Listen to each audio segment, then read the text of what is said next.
why are you backing him? I'm backing Rishi Sunak because he has been tested in the heat of a crisis. He was the person that led our financial response to COVID, and he's the person that I think can take us through the situation that we're facing as a country right now, reuniting the country, recovering the economy and leading this country forward. And that's why I think he's the best person to be the Conservative Party leader and the Prime Minister of the United Kingdom. We're heading into a recession and he left us to it.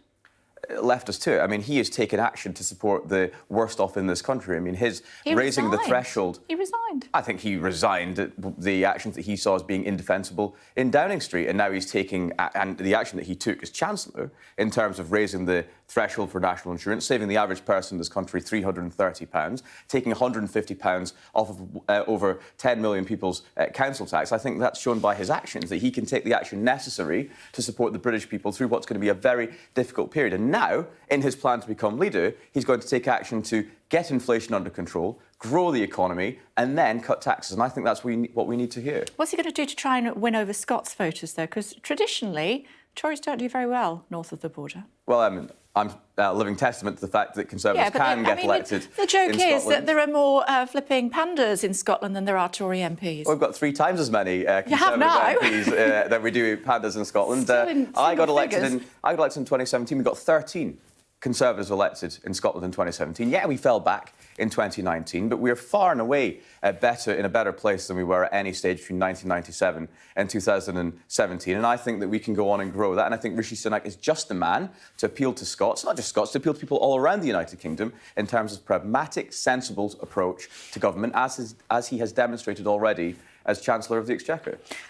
He's surrounded by a bunch of candidates who want to cut tax. He doesn't want to do that yet. What makes him think that people will vote for him? I think people will look at his pragmatic and sensible plans, by the way, which have been endorsed by Norman Lamont, plans that this morning have been endorsed by William Hague, who says that Margaret Thatcher would be looking very sceptically at some of the plans unveiled by other candidates. Was William Hague ever Prime Minister?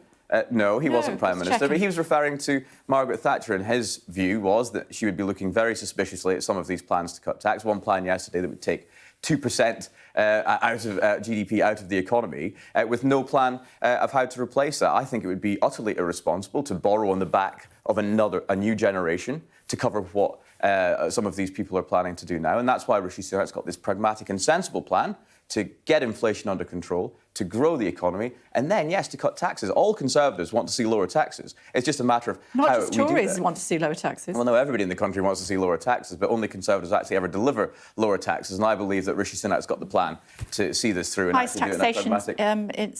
in 70 years, so that's not necessarily true. But if you look at what he's done for the worst off in this country, £150 off of council tax, the national insurance threshold rise, taking £330 off of giving £330 back to the average worker in this country. I think he's demonstrated by his actions that he is a tax-cutting Chancellor. He will be a tax-cutting Prime Minister, but we need to take sensible and pragmatic steps to get there. It'd be utterly unconservative to pass off to a new generation just because we want to cut taxes just now. I think that we need to get the economy under control, get inflation under control, and then we can be in a place to cut taxes. So the others are being irresponsible? I wouldn't say they're being irresponsible. So what are they being? Well, look, we're blessed in the Conservative Party with a huge, a depth of talent, and we've seen all of these candidates come forward and put forward their plans, and they're entitled to do so. But I believe that Rishi Sunak's plan is the only sensible plan, the only realistic plan, because ultimately we've got to get inflation under control first before we can move down the route of cutting tax. And I think the British people understand that. OK, an ally of Priti Patel has admitted to sending a dirty dossier calling Rishi a liar who can't be trusted on tax. Look, I'm not going to get drawn into any of this. That's not very nice, though, is it? Well, no, it's not very nice. But, I'm not going to get drawn into any of this sort of blue-on-blue attack. I think that at the end of the day, we're going to have to unite behind whoever is elected leader of the Conservative Party. And as I said, we're blessed that we have a broad range of talent within the Conservative Party, a plethora of people standing to be leader, all of whom I'd be proud to serve under as Prime Minister. And I don't think it behoves anybody in this party to be engaging in that sort of attack on another. How can he be trusted, though, when he contributed to the downfall of the Prime Minister? I think he can be. I think you have to look at his actions in government, the way that he led us through COVID. You know, saving 11 million jobs in this country through the furlough scheme, 740,000 jobs, by the way, in Scotland. And I think if you look at his record in government, look at what he's doing on the cost of living situation, looking at his plans, which he'll unveil in greater detail later today, to get inflation under control, to grow the economy, and to reunite the country, then I think that he has what it takes to be the leader and Prime Minister of this country. It was a very, very slick campaign video. Yeah. How long did it take to film it?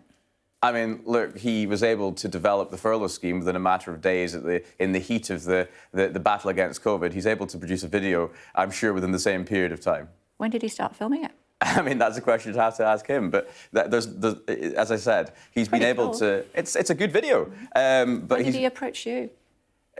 Look, I've known Rishi for years. Since I first came into the House of Commons. I've been talking to all the candidates. I know them all pretty well. When did he approach you to be involved with his campaign? I didn't speak to Rishi Sunak about his leadership ambitions until after he resigned as Chancellor of the Exchequer. OK, so what do you say to people who are suggesting that he's been campaigning behind the scenes for many months? Well, I mean, that's you know, a matter of opinion. He, as I said, he only spoke to me.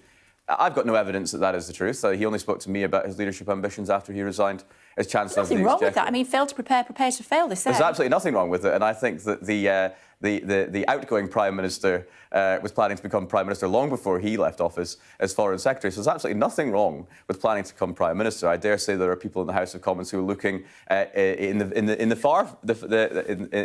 future at their ambitions in terms of becoming leader of this party. Do you think Rishi Sunak had been planning for a while?